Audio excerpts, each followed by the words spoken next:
سلام و درود خدمت همراهان خوب رادیو ونک تیوی. امروز هم در خدمت خانم سابرینا هستیم از جنوب فرانسه و ایشون اخبار جامع و کاملی رو که از منابع فرانسوی زبان ترجمه، تفسیر و آماده کردن رو لطف میکنن و برای ما بازگو میکنن.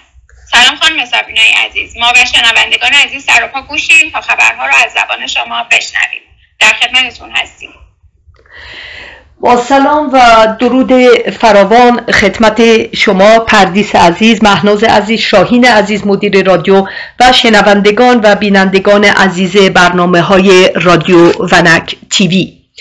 در رابطه با وضعیت نرگس محمدی، روزنامه لوموند در سرخط خبرها نوشت نرگس محمدی برنده جایزه صلح نوبل 2023 به دلایل پزشکی موقتا از زندان در ایران آزاد شد. وکیل این فعال که در کشورش علیه حجاب اجباری برای زنان و مجازات اعدام مبارزه می کند گفت که این آزادی از زندان برای 3 هفته خواهد بود. طبق نظر پزشک قانونی، دادستانی تهران اجرای حکم نرگس محمدی را به مدت 3 هفته به حالت تعلیق درآورده است. نرگس محمدی 52 ساله طی 25 سال گذشته بارها به خاطر مبارزه‌اش علیه حجاب اجباری برای زنان و مجازات اعدام زندانی بوده و بخش بزرگی از دهه گذشته را در زندان گذرانده است. مصطفی نیلی وکیل او توضیح داد دلیل آزادی وی وضعیت جسمانی او پس از برداشتن تومور و پیوند استخوان که 3 هفته پیش انجام شد است. این تومور خوشخیم بود، اما نرگس محمدی باید هر 3 ماه معاینه شود. در ماه ژوئن او به اتهام تبلیغ علیه نظام به 1 سال دیگر به زندان محکوم شده بود.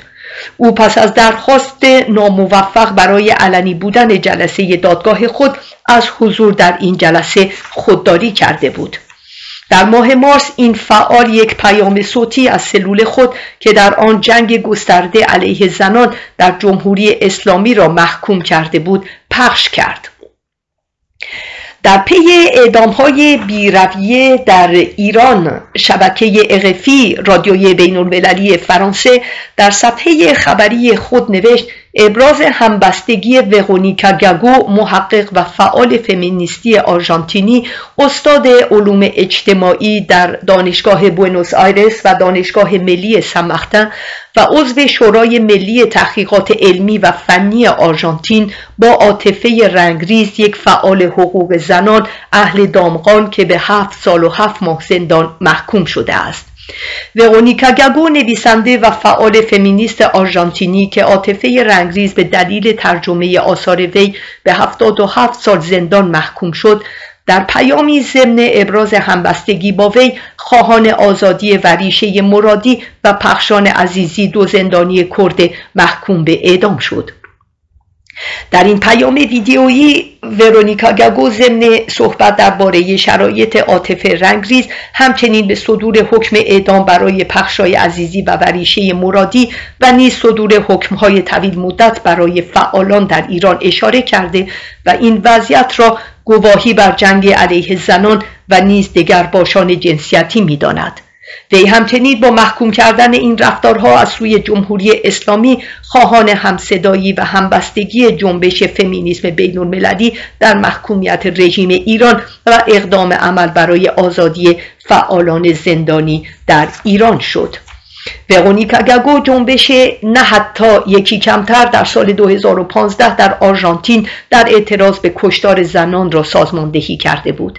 وی همچنین از نظریه پردازان اعتصاب فمینیستی است. او در کتاب فمینیست اینترنشنال درباره پتانسیل های جنبش های فمینیستی جدید صحبت می کند که جنبش های اعتراضی دیگر را به هم متصل می کنند. عاطفه رنگریز فعال حقوق زنان و زندانی سیاسی است که از زندان شاهرود به مرخصی برای درمان اعزام شده بود، اما از سوی دادگاه انقلاب به بیش از 7 سال زندان دیگر محکوم شد. به گفته یک وکیل وی، اتهام جدید خانم رنگریز به یک گروه تلگرامی مرتبط می شود که او ترجمه های خود از آثار ورونیکا گاگو، نظرپرداز فمینیست آرژانتینی را در آنجا منتشر می کرد. در سال گذشته از سوی دادگاه انقلاب شاهرود به اتهام همکاری و عضویت در گروه‌های مخالف نظام به 2 سال و 7 ماه و 16 روز حبس محکوم شد. بریشه مرادی فعال سیاسی و فعال حقوق زنان کرد است که توسط قوه قضاییه جمهوری اسلامی به باقی اصطلاحی که در قوانین رژیم ایران برای اشاره به هر کسی که مخالف رهبر است استفاده می شود متهم و با حکم قاضی دادگاه انقلاب به اعدام محکوم شد و همچنین از فعالان محیط زیست و برابری جنسیتی است. صدور حکم اعدام برای این 2 زندانی با اعتراض زنان سیاسی محبوس در اوین و همچنین سازمان‌های حقوق بشری بین المللی مواجه شد. رسانه دادبان اعلام کرد که حکم اعدام علیه بریشه مرادی در حالی صادر شده است که پیشتر کیفرخواست صادره علیه این فعال محیط زیست و برابری جنسیتی با استناد به ماده 288 قانون مجازات اسلامی که در آن مجازات تعیین شده حبس است صادر شده بود. در رابطه با مسئله حجاب در ایران، شبکه اقفی مقاله‌ای به قلم سیاوش قاضی خبرنگار این شبکه در تهران در صفحه خبری خود منتشر کرده است که در آن نوشته مجلس ایران قانون جدید حجاب را که مورد انتقاد مسعود پزشکیان قرار گرفت به تصویب رساند. مجلس ایران تحت کنترل محافظه‌کاران یک قانون جدید را که جریمه و مجازات‌های قابل توجهی را علیه زنانی که حجاب را رعایت نکنند اتخاذ کرده و اعتراضات را برانگیخته تصویب کرده است. مسعود پزشکیان رئیس جمهور ایران شک و تردید خود را در بقای این قانون ابراز داشت. این قانون که به طور قطعی تصویب شده است باید از 13 دسامبر به اجرا گذاشته شود. زنانی که قوانین حجاب را رعایت نکنند از طریق دوربین‌های مداربسته و همچنین عوامل دولت شناسایی و جریمه خواهند شد.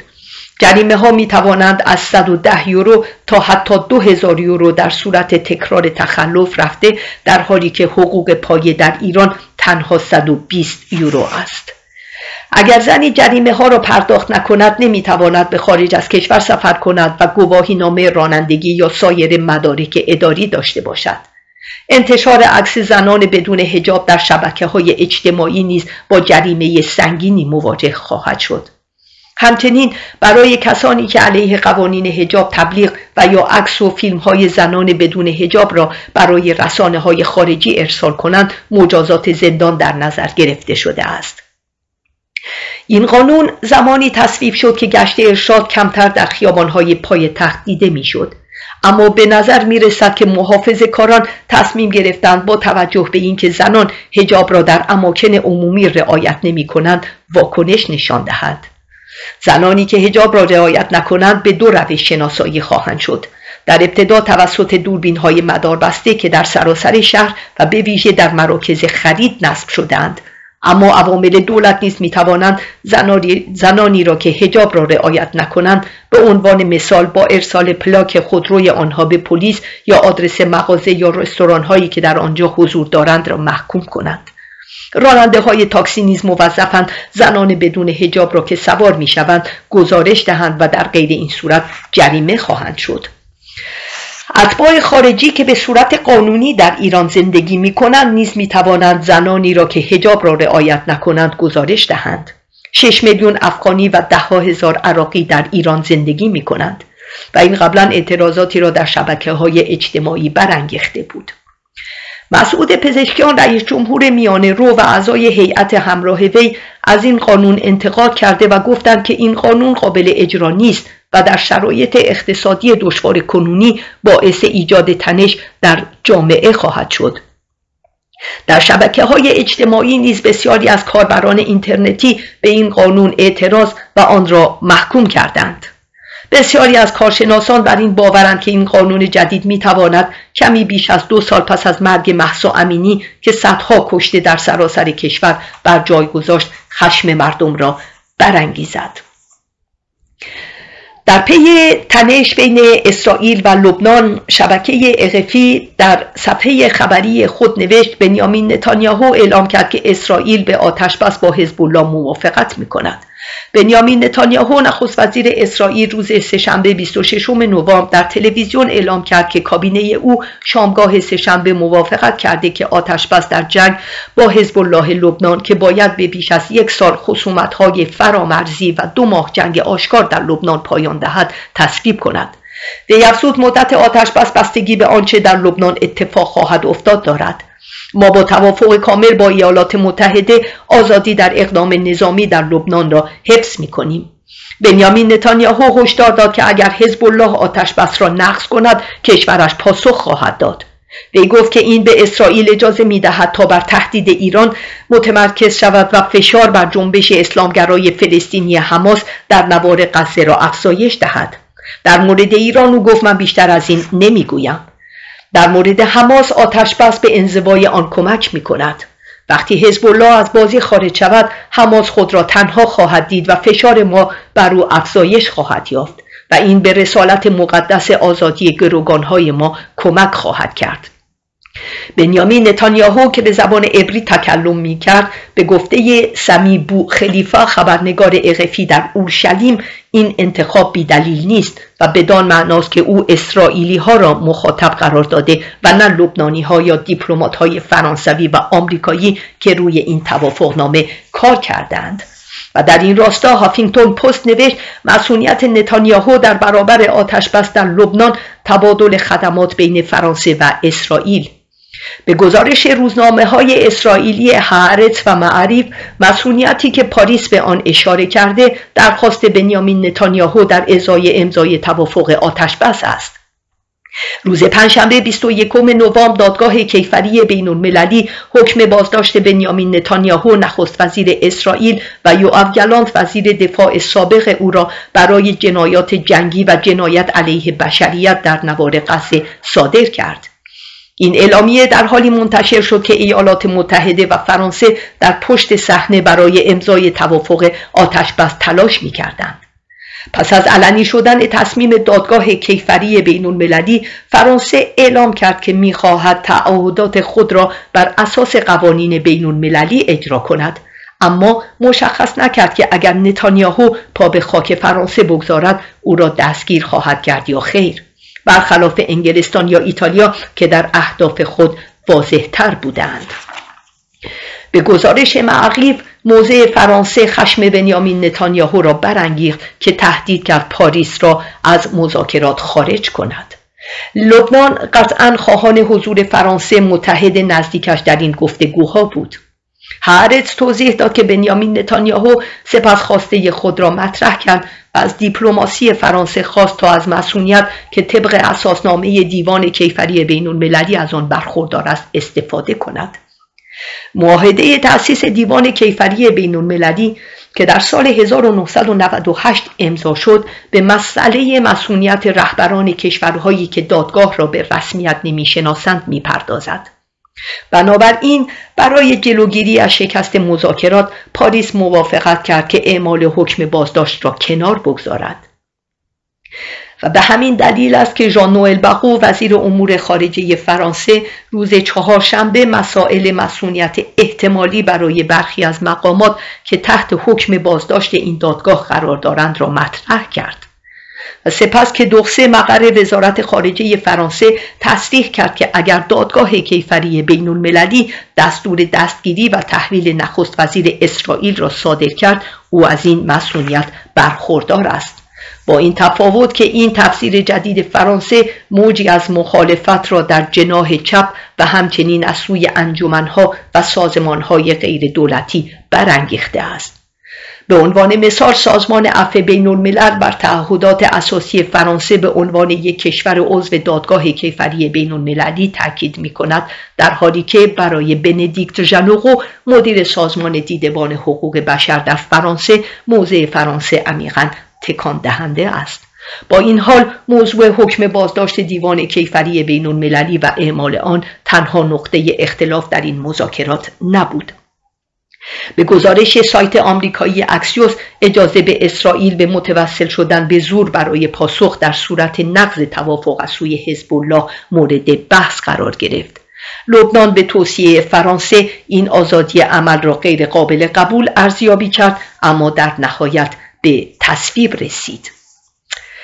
در پی اعلام آتشبس در لبنان، روزنامه للیبر چاپ بلژیک در سرخط خبرها نوشت از ماکرون تا بایدن همه واکنش ها پس از اعلام آتشبس در لبنان با میانجیگری ایالات متحده و فرانسه که صبح چهارشنبه به اجرا گذاشته شد. جو بایدن رئیس جمهور ایالات متحده از این توافق به عنوان خبر خوب و آغاز جدیدی برای لبنان سخن گفت.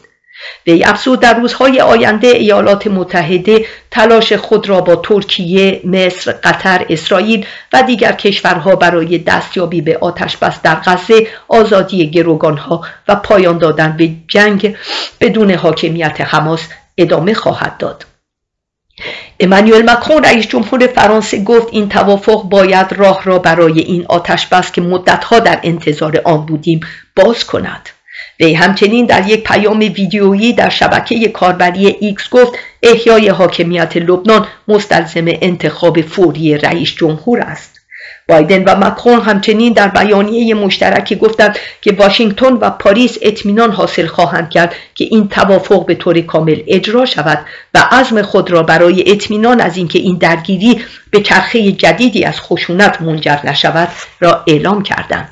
این توافق از اسرائیل در برابر تهدید حزب الله و سایر سازمان‌های تروریستی فعال از سوی لبنان محافظت خواهد کرد. آنها گفتند که این توافق شرایط لازم را برای بازگرداندن آرامش پایدار، ایجاد و امکان بازگشت ایمن ساکنان هر دو طرف خط آبی، خط مرزی که سازمان ملل متحد بین لبنان و اسرائیل تعیین کرده است را فراهم می‌کند. بنیامین نتانیاهو نخست وزیر اسرائیل هشدار داد که زمان آتشبس بستگی به آنچه در لبنان اتفاق خواهد افتاد دارد. وی افزود ما آزادی کامل اقدام نظامی را در لبنان حفظ می‌کنیم و اگر حزب الله توافق را نقض کند و تلاش کند که مجدداً مسلح شود حمله خواهیم کرد. به گفته وی آتشبس در لبنان به اسرائیل اجازه می‌دهد تا بر تهدید ایران متمرکز شود و فشار خود را بر حماس فلسطینی که به تلافی حمله بی‌سابقه‌اش به خاک اسرائیل در 7 اکتبر 2023 انجام داد افزایش دهد. ایزک هرزوگ رئیس جمهور اسرائیل به نوبه خود گفت تصمیم کابینه امنیت اسرائیل هم صحیح و هم حائز اهمیت است، اما باید روشن باشد که دولت اسرائیل در هر زمان، هر مکان و به هر نحو از شهروندان خود دفاع خواهد کرد. ما باید از این فرصت استفاده کرده و تمام تلاش خود را برای انجام بالاترین وظیفه اخلاقی خود انجام دهیم و برادران و خواهران خود را که در غزه به گروگان گرفته شده اند به خانه بازگردانیم و ما باید در اسرع وقت در مورد این موضوع اقدام کنیم. نجیب میکتی نخست وزیر لبنان گفت که این توافق یک گام اساسی به سوی ثبات منطقه‌ای است. به ضمن تشکر از پاریس و واشنگتن برای مشارکت آنها خاطر نشان کرد که دولت او متعهد است که حضور ارتش در جنوب کشور که پایگاه جنبش اسلامی حزب الله است را تقویت کند.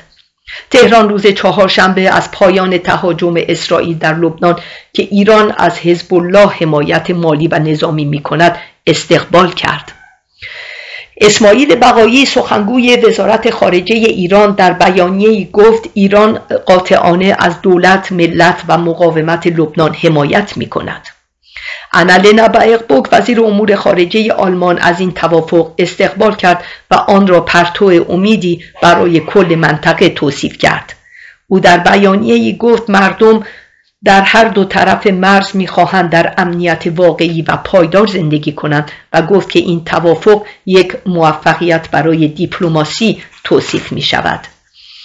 کیر استارمر نخست وزیر بریتانیا گفت که این آتشبس برای شهروندان غیر نظامی در لبنان و شمال اسرائیل که در ماه‌های اخیر پیامدهای غیر قابل تصور از یک درگیری ویرانگر را متحمل شده اند تسکین دهنده خواهد بود. وی گفت که این آتشبس مدت هاست که به تأخیر افتاده است و اکنون باید به یک راه حل سیاسی پایدار در لبنان تبدیل شود. یورسولا واندرلین رئیس کمیسیون اروپا از این خبر بسیار دلگرم کننده به ویژه برای مردم لبنان و اسرائیل که تحت تاثیر جنگ قرار گرفته‌اند استقبال کرد. او معتقد است که لبنان فرصت خواهد داشت تا با کاهش نفوذ حزب الله امنیت داخلی و ثبات خود را تقویت کند. وزارت امور خارجه سوئیس ضمن استقبال از آتش‌بس در شبکه کاربری ایکس گفت زمان پایان دادن به رنج غیر نظامیان فرا رسیده است. وی افزود سوئیس از همه طرفین می‌خواهد که به قوانین بین‌المللی احترام بگذارند و دیپلماسی را برای کاهش تنش در منطقه در اولویت قرار دهند. پایان آتش‌بس در غزه، آزادی فوری بی‌قید و شرط گروگان‌ها و افزایش کمک‌های بشردوستانه ضروری است. دیک شوف در واکنش به این توافق گفت که این خبر بسیار خوبی است. وی افزود حائز اهمیت است که هر دو طرفین متعهد شوند تا تنش‌ها کاهش یافته و شهروندان به خانه‌های خود بازگردند. او در شبکه کاربری ایکس نوشت آتش‌بس در غزه حائز اهمیت بسیار است تا امکان آزادی همه گروگان‌ها، دسترسی بهتر به کمک‌های بشردوستانه و کاهش تنش در منطقه فراهم شود. نماینده سازمان ملل متحد در لبنان ضمن استقبال از این توافق در بیانیه‌ای گفت آتش‌بس بین اسرائیل و لبنان به تلاش قابل توجهی برای اطمینان به پایداری آن نیاز دارد. ژانین هنیس پلاسکاخت، سیاستمدار هلندی، عضو حزب مردم برای آزادی و دموکراسی و عضو پارلمان اروپا از سال 2004 تا 2010 گفت این توافق مهم نقطه شروع یک فرایند حیاتی برای تضمین امنیت غیر نظامیان در دو طرف خط آبی است.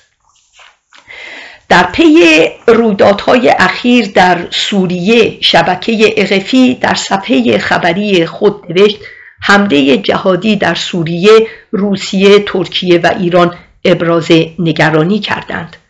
روسیه، ایران و ترکیه روز شنبه 30 نوامبر نسبت به تحولات خطرناک اوضاع در سوریه پس از پیشرفت جهادی‌ها و شورشیان سوری در تصرف شهر حلب و استان‌های ادلی و حما ابراز نگرانی کردند. بشار اسد رئیس جمهور سوریه شامگاه جمعه اعلام کرد که کشورش میتواند تروریست‌ها را پس از حمله شورشیان شکست دهد. روسیه روز شنبه اعلام کرد که پس از تصرف بخش اعظم شهر حلب توسط جهادی‌ها و متحدان آنها با ایران و ترکیه در مورد وضع خطرناک سوریه گفتگو کرده است. روسیه و ایران متحدان اصلی رژیم اسد هستند در حالی که ترکیه حامی جناح‌های شورشی است. وزارت امور خارجه روسیه در بیانیه‌ای گفت که طی تماس تلفنی سرگئی لاوروف و هاکان فیدان سران دیپلماسی روسیه و ترکیه هر دو طرف نگرانی عمیق خود را نسبت به تحولات خطرناک اوضاع در سوریه مرتبط با تشدید تنش نظامی در استان‌های حلب و ادلیب ابراز نگرانی کرده و بر ضرورت هماهنگی در اقدامات مشترک برای برقراری ثبات در سوریه تاکید کردند. در طی تماس تلفنی بین سرگئی لاوروف و عباس عراقچی همتای ایرانی وی، آنها نگرانی خود را از تشدید خطرناک اوضاع در سوریه ابراز داشتند و این بار در بیانیه به تهاجم تروریستی گروه‌های مسلح در مناطق حلب و ادلیب اشاره شده بود. وزارت امور خارجه ایران روز شنبه اعلام کرد که عباس عراقچی روز یکشنبه اول دسامبر به سوریه و سپس به ترکیه سفر خواهد کرد تا در مورد مسائل منطقه‌ای به ویژه تحولات اخیر مذاکره کند. برای ایالات متحده تصرف حلب توسط گروه‌های شورشی مربوط به وابستگی رژیم اسد به روسیه و ایران است. شینسوت سخنگوی شورای امنیت ملی روز شنبه در بیانیه‌ای گفت امتناع مداوم رژیم اسد از مشارکت در روند سیاسی که توسط سازمان ملل در سال 2015 برنامه ریزی شده بود و وابستگی آن به روسیه و ایران شرایط را برای رویدادهای جاری از جمله فروپاشی خطوط رژیم اسد در شمال غربی سوریه ایجاد کرده است. پل خلیفه خبرنگار RFI در بیروت گزارش داد که ائتلاف ضد اسد پس از حمله در ساعات اولیه بامداد کنترل فرودگاه بین‌المللی دومین شهر سوریه در شمال این کشور که هرگز حتی در بدترین لحظات جنگ به دست شورشیان نیفتاده بود تصرف کرد. سازمان دیدبان حقوق بشر سوریه اعلام کرد که جهادی‌ها و متحدان آنها طی 4 روز بیش از 50 شهر و منطقه استراتژیک در استانهای مجاور عدلی و حما را اشغال کردند و ارتش سوریه بدون هیچ مبارزه از آنجا عقب نشینی کرد. ایران روز شنبه اعلام کرد که عناصر تروریستی طی این عملیات به کنسولگری ایران در حلب در شمال سوریه حمله کردند. اسماعیل بقایی سخنگوی وزارت امور خارجه ایران در بیانیه‌ای حمله برخی از عناصر مسلح تروریستی به کنسولگری ایران را به شدت محکوم کرد.